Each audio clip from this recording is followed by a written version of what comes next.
So last month po, ang Facebook page po ni Genra Mall is may 30 na posting. This is considered poor. So last post po nila is July 29, which is done order po. So ito po yung page nila. So dito sa tote bag, okay naman po yung caption. Naka-indicate po yung promo. And yung sa size nga lang po ng photo, yung hindi okay. So dapat ang ginawa na lang po nila is square type. So para wala pong background na violet. Pwede na po nila i-delete tong post na to since nag-end na po yung promo. And ito po yung isa sa magandang posting na nagawa nila sa page nila. Tatagalan ang bulk embroidery orders mo. Dito sa Transfer It, marami kaming mga embroidery machine na handang magtrabaho ng sabay-sabay para sa mas mabilis ang production. Hindi forms ang kailangan mo, kaya namin tapusin ng on time at siguradong quality. Kaya kung embroidery ang hanap mo, Transfer It mo na yan.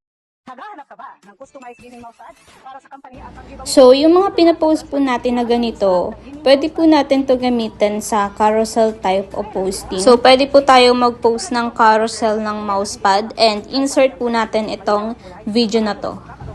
And to follow po yung mga succeeding photos ng mousepad. Transfer It mo na yan.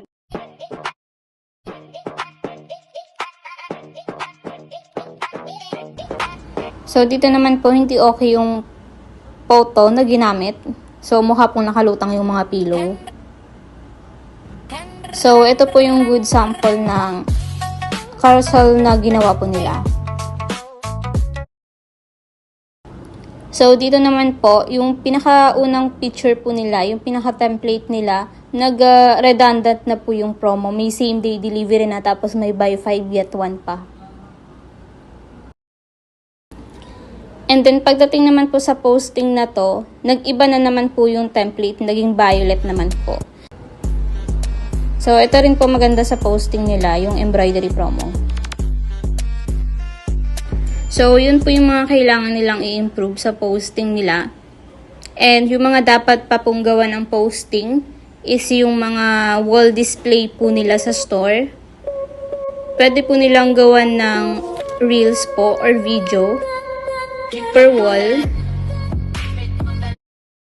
Sa page inquiry naman po nila, may na-receive po sila na 95 last month, which is good po. And then sa overall comment naman po, so ayun po, pagdating po sa store page po nila, magulo po yung posting at hindi po consistent yung paggamit ng store template. Pero pagdating naman po sa page inquiry, active naman po silang sumagot and gumagamit naman po sila ng save reply.